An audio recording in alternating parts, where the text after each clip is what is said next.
So you clicked on this title because it was what you think might be clickbait, but I really think that Resorts World might have some severe problems that nobody knows about. And there's a reason you don't know about Resorts World's problems, but their financials may be really, really bad. This is hearsay and conjecture. I don't have proof of any of this, but we're going to talk about whether or not Resorts World will change hands, be sold, who might buy it, and why it all stems from not planning, which leads to planning to fail. Now, how's it going, guys? My name's Steven. I'm not leaving Las Vegas. For the record, I had this amazing flow of words that rushed into my mouth on the previous take of this video, but my memory card didn't keep up. So now you're going to have to deal with me in my backyard with a lemon tree, some beautiful succulents that my wife keeps, and me trying not to screw things up. So we'll talk about Resorts World. Recently, they did a dumb thing with their parking, and I just don't know that they'll make it. So why am I talking about this right now? Well, first of all, this channel is a little bit different than other channels. I don't run endless commercials for these properties. As a matter of fact, I had a conversation with a pretty high up social media person just the other day from a property that will go unnamed. And I said, look, I call out the dumb stuff when I see it, and I talk about the great stuff when I see it. And if you want to sit down and still have lunch with me, that's great. And they said yes, and I was amazed. So let's call out some great stuff and some dumb stuff about Resorts World. So first of all, we got to talk about the history of this place. New resort on the north end of the Strip is expected to bring about 20,000 construction jobs and thousands of permanent positions. Foreign developers purchased the former Echelon property today for $350 million. Now, the site has really essentially sat vacant for years as the original owners, Boyd Gaming, lost millions on what county commissioners are now calling an unfinished eyesore. Yeah, hi Denise. This new property is expected to break ground sometime by the end of this year or going into the beginning of next year. And this new resort is going to cater to a very specific market, international tourists.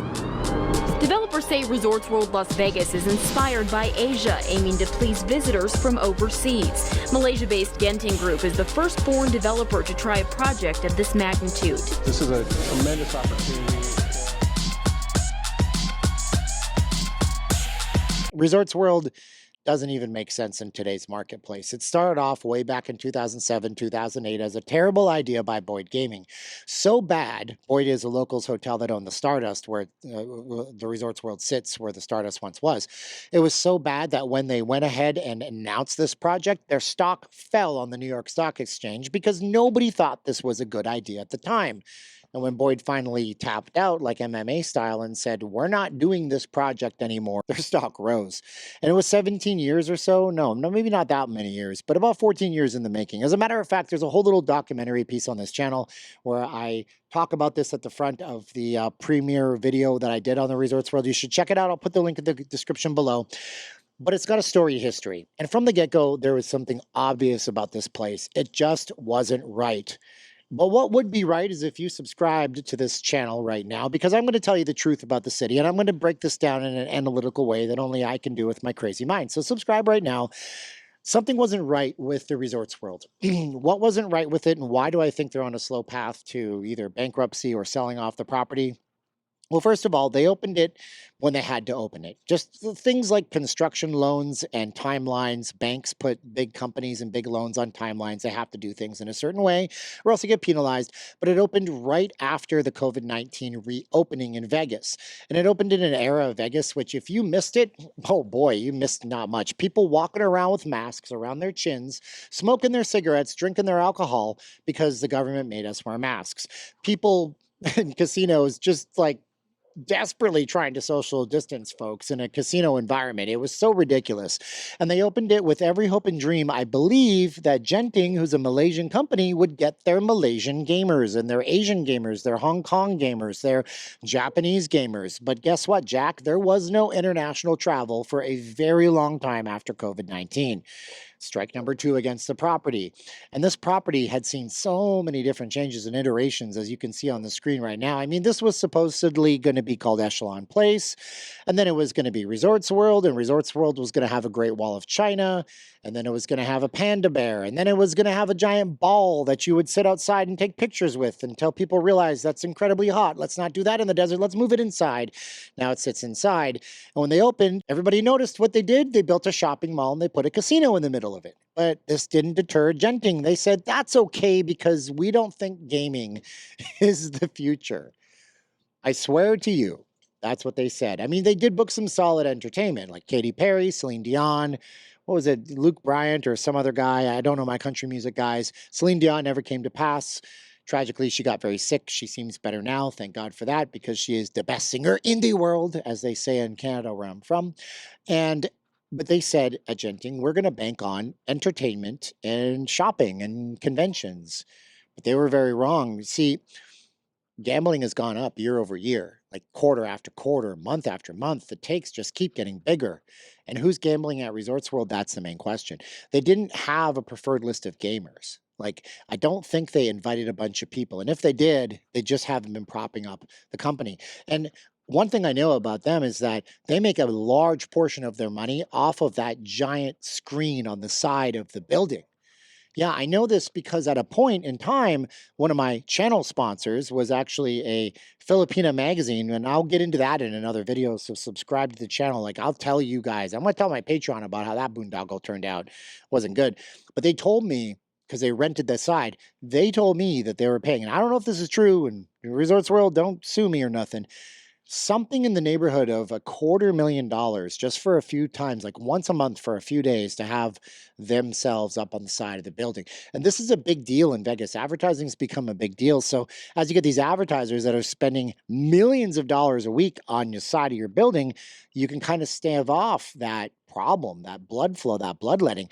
But it's not just about the money coming into the property. It's about the people associated with the property. I mean, hiring Scott Sabella, a man who, by all accounts, from what I've heard, has no business running a casino operation.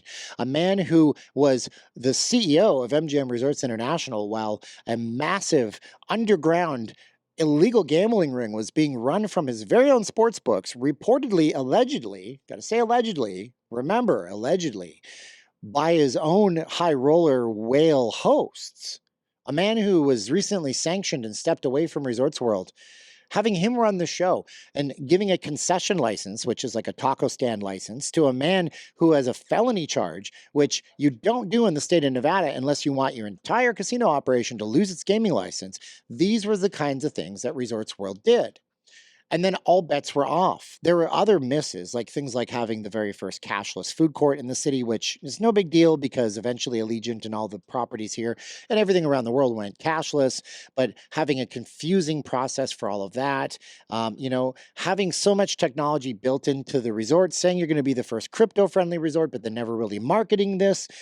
There was just so many misses, and I don't know where it ends. Crockford's, Crockford's, the Hilton, and the other one, which I can't remember in my mind. 3 brands, one of which people know, 2 of which most people don't know. I'm banking on the fact that maybe, just maybe, somebody who goes to the Crockford's brand or to the other brand in New York City would just stop going to the Wynn and the Venetian and come over to your property. That's unheard of. Those people who are loyal to those brands don't care about visiting the brand in Vegas, and that was a big gamble for them.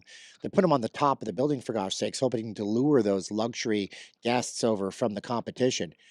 They have hosts. Those people are staying at the Venetian, the Palazzo, and the Bellagio, and the Caesar's Palace Suites because they have hosts. You're not just going to get them in. So there were so many things that didn't make any sense about the property.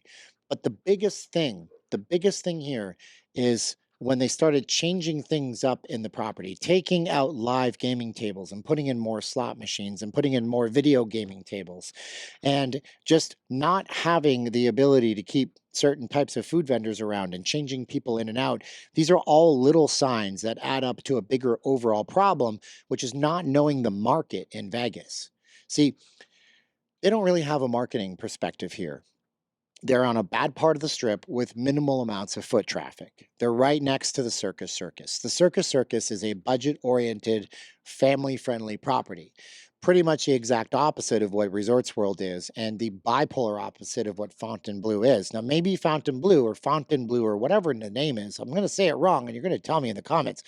Maybe them being across the street will draw some people over to Resorts World. Maybe, possibly not.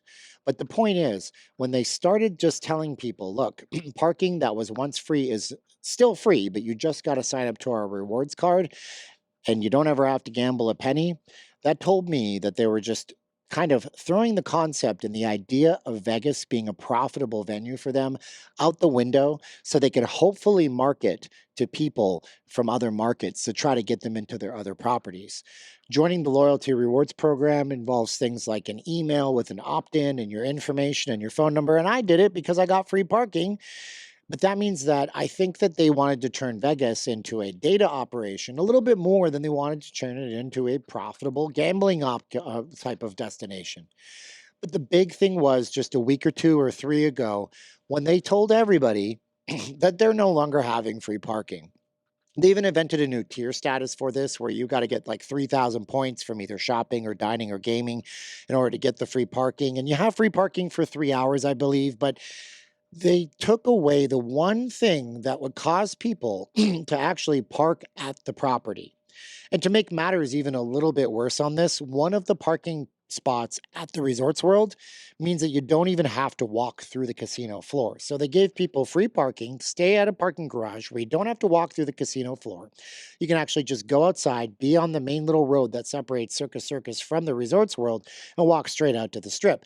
But at least if you were smart, you would have parked in that one parking spot. That would meant that you would hit the elevator banks and end up right across from the theater and from the bar and pub inside that plays live music.